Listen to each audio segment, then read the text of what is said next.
صحیح بخاری کی حدیث نمبر 912۔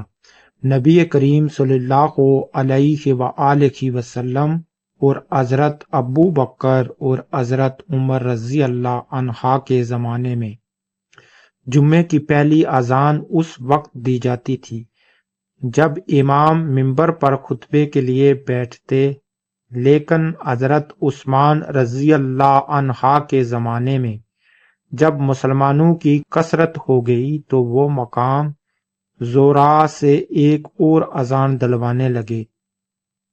ابو عبداللہ امام بخاری رحمت اللہ علیہ فرماتے ہیں کہ زورا مدینے کے بازار میں ایک جگہ ہے۔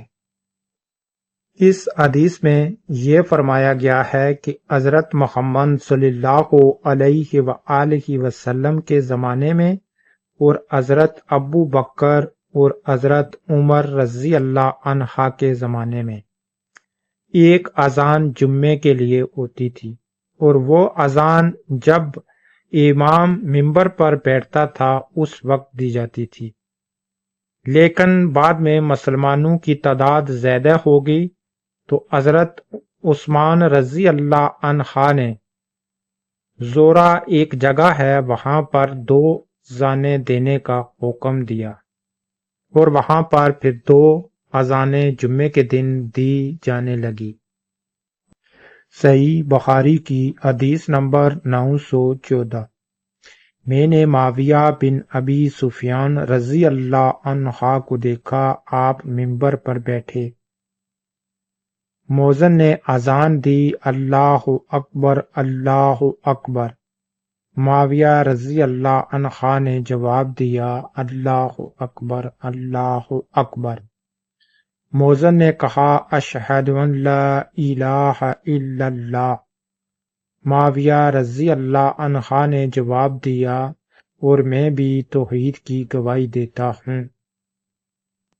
مؤذن نے کہا، اشہد ان محمد رسول اللہ۔ معاویہ نے جواب دیا، اور میں بھی محمد صلی اللہ علیہ وآلہ وسلم کی رسالت کی گواہی دیتا ہوں۔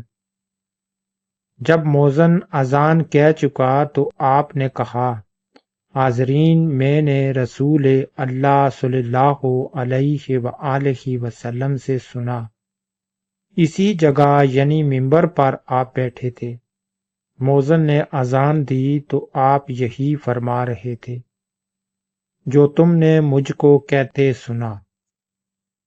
کچھ حدیثوں میں ہمیں بتایا گیا ہے کہ جب مؤذن اذان دے رہا ہوتا ہے تو جو سننے والے مسلمان ہیں وہ بھی اسی کے پیچھے وہی کلمات دہرائیں۔